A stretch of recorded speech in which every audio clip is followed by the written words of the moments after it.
Hi everyone. Okay, so in the last video we had a look at Edward VI and how he changed the church even more toward the Protestant religion.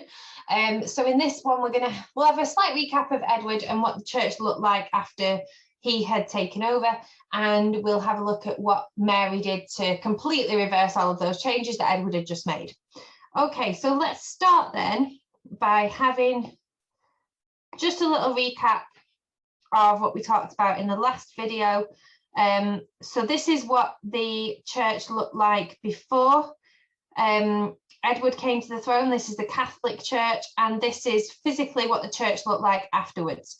Okay, so a lot of change physically and in the way that people worshipped, the way that churches services happened. They were in English now rather than Latin. The Bible was also in English rather than Latin. And Edward was only 16 years old when he died in 1553. He was unmarried, he had no children, and Mary I was the next monarch. So let's have a look at Mary then. So this is a picture of Mary here. Now Mary was queen from 1553 to 1558. So what we probably have noticed about the about the Tudor children is so far they've had quite short reigns. So Edward was from 1546 to 1553. Mary is 1553 to 1558. So all of these, and then we've got Elizabeth from 1558. And obviously we've got Henry before Edward. So within 10 years, there's a lot of change.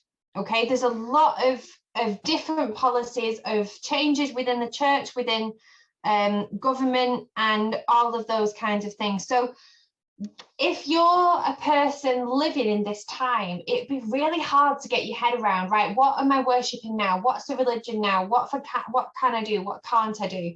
Because it's not as like now, if something were to change and we can just turn on the morning TV and we would get told. We couldn't have gone on social media. We couldn't have WhatsApp people. News would have got out a little bit more slowly, and it might have been quite confusing as to what we're actually expected to do. So let's have a look at Mary's background and see where her influences have come from and why she chooses to so drastically change the church back. So she is the eldest child of Henry VIII. She gets little attention because he always wanted a son, and when she wasn't a boy, he just wasn't interested because he wanted a boy to become the next ruler. She does have a very good education. So she is publicly humiliated by her father divorcing her mother. Now, her father divorces her mother through the Protestant church. So we can see immediately why Mary would have a disliking for Protestantism. Okay, she had always been a Catholic. She is declared illegitimate. She is stripped of her title of princess, and her ladies-in-waiting are sent away. She serves her infant half-sister Elizabeth as a lady-in-waiting, which again is quite humiliating. Mary and her mother are permanently separated. And all of this, as well as the word humiliating, which Mary's childhood is, it probably leaves her quite bitter, or quite bitter towards Henry and the church that he has created, which is the English church, the Protestant church. So Mary has definitely been influenced by her childhood and by her treatment during her childhood.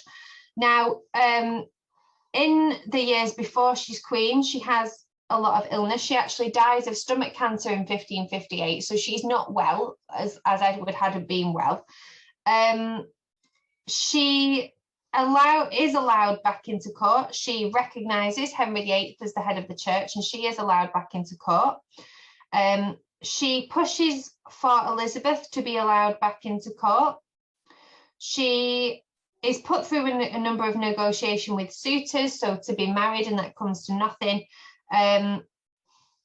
And we did talk about in the last video how Lady Jane Grey became queen very, very briefly after Edward because she was a Protestant. However, Mary has far more support and takes back the throne. Okay, so we see a sort of softening of Mary in the pre-queen years compared to her childhood. She becomes quite close to her sister.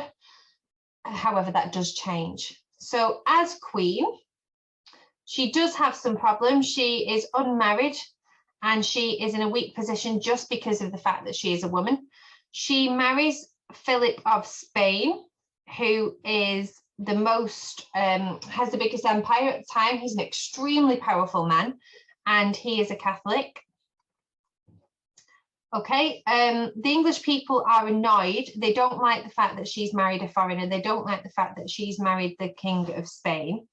There is a rebellion against her to replace her with the Protestant Elizabeth, who we'll come on to in the next video. Philip involves England in a war with France, and this is lost. She has no heir. Philip has a lot of affairs, and her marriage brings her unhappiness and unpopularity. So far, we can't be very envious of Mary's life. Even though she is the Queen of England, she doesn't lead a happy life, and religion causes quite a few problems for her during her reign, as we'll see now. So she is Catholic and wants to bring it back. So she pushes the restoration. So if we have a look at this word, as we did with the word Reformation, to restore is to put back. Okay, so to put something back in its original form. Okay, so whereas the Reformation, we reformed it, the restoration is to take it back. So she wants to take the church back to its original Catholic state. Okay, so she brings back the Pope. So she's not the head of the church anymore, the Pope's the head of the church. She unleashes her wrath on Protestant preachers and supporters. I'm going to come back to that.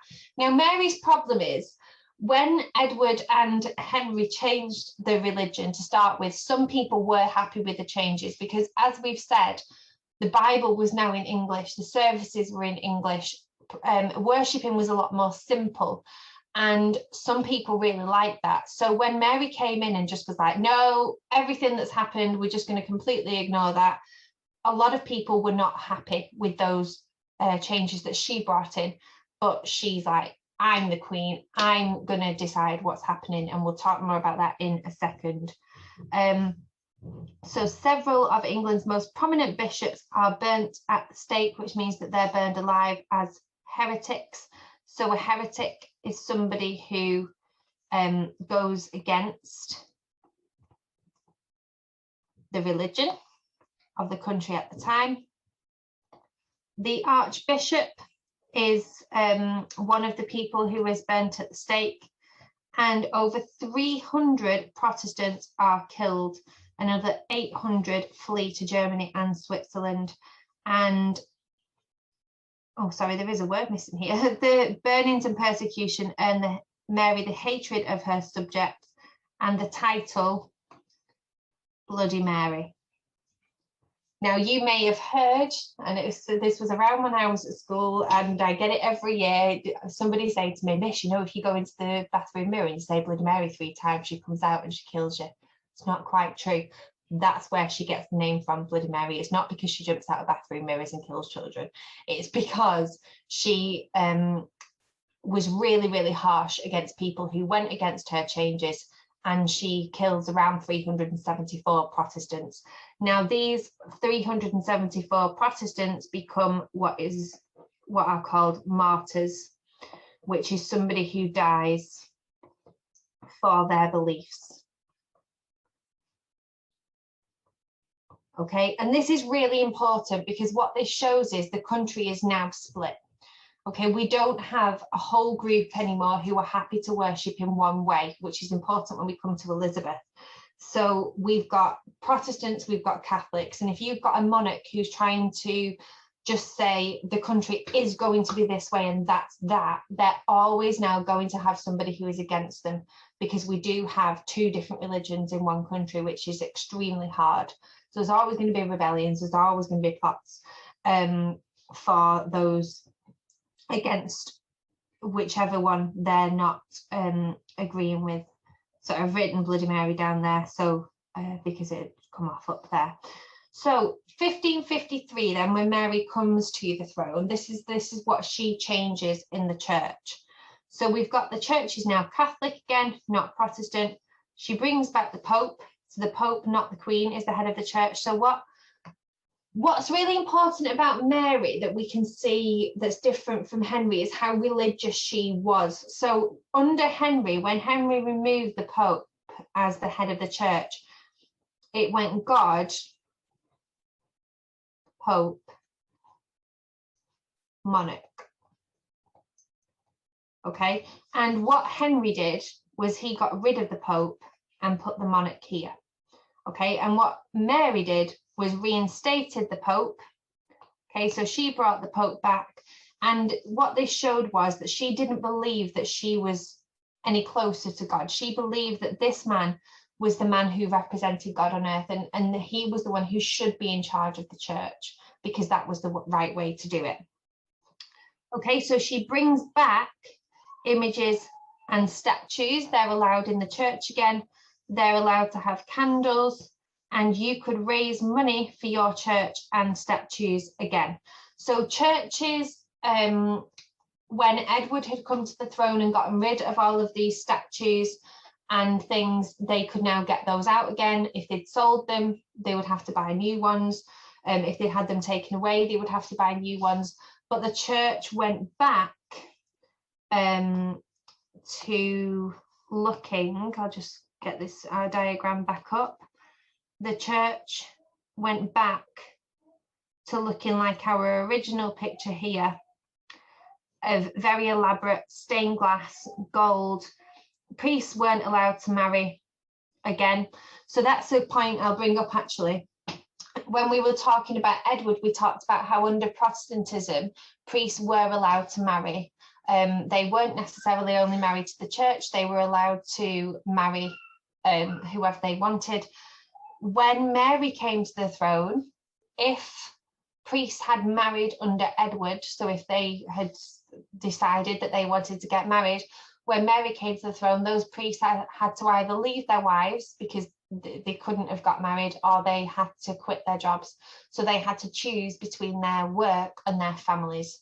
Okay, so that's something that Mary brought in, which we might see as quite harsh. But this is what the church went back to. So everything, the Bible went back to Latin, church services went back to Latin, the Pope is now in charge again, the money's going back to Rome. She reversed all of the changes that Edward and Henry had brought in. And as I said, what's really important is people don't just accept these changes. We now have two definite camps of people, the Protestants and the Catholics. Now, Mary doesn't have to deal with this for very long, because she is only in power for 5 years, and when she dies, she is overtaken by Elizabeth I, who is a Protestant. So as we said right at the very beginning, there's a lot of change in 10 years. So we're going now from Henry, who was Protestant-ish, to Edward, who was very Protestant, and Mary, who is Catholic, and now we're going back to a Protestant monarch. So thank you for joining me in this video, and if you just tune into the next one, we will go through Elizabeth I, and we'll see to what extent she was actually a Protestant.